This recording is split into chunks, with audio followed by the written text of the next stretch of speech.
Hi, Dr. P here with another entry in the Confusions of Game Design series. In this case, the occasion when people confuse having no hidden information with transparency. Now, a transparent game is one where players can quickly see what strategies will succeed and which will fail. That is to say, it's easy to figure out how to play fairly well.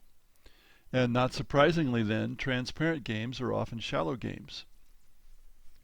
A game can have no hidden information at all, yet be much less than transparent, the obvious example being chess or Go. Or a game can have a lot of hidden information to the point that it's more or less random, yet it would be quite transparent. It's not a question of what you can see or not see. Stratego, for example, is very much a hidden information game, but it's not a particularly deep game and is quite transparent. The strategy and tactics are fairly obvious, though not to people who don't play quote-unquote strategy games. And that's how the game could succeed as a mass market game. Transparency is about playing the game, not about rules complexity, not about hidden information. But a game with more complex rules is less likely to be transparent. Now, what's the opposite of transparency?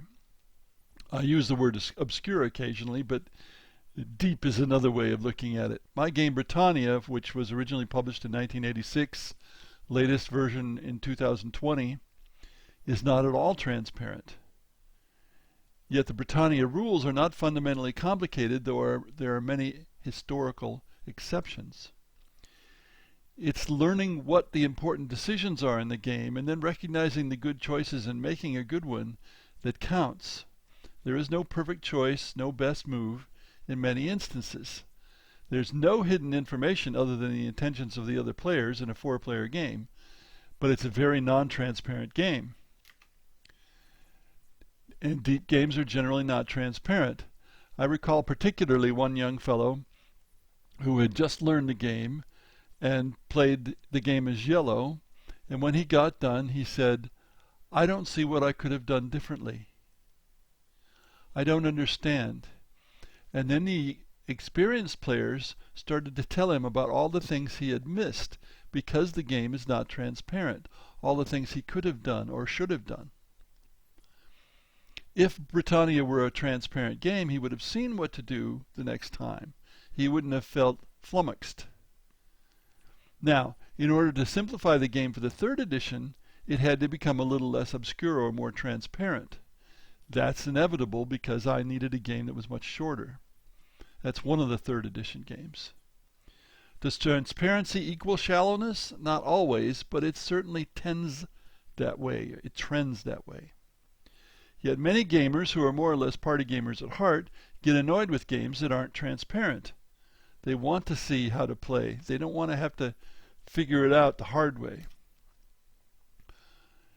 It's not the decisions that are obscure, it's that hidden information makes it impossible to make a calculated or perfect decision. No hidden information, if combined with no random elements, makes for a puzzle. Chess is a puzzle that's too complex for humans to fully solve. Checkers was nearly solved by Marion Tinsley, who was the world checkers champion for many years. Generally speaking, the broader the market you want to reach, the more transparent your game must be. And we see very heavily the games that are produced nowadays are more transparent and more shallow and shorter, and that's a constant trend. Thanks for listening.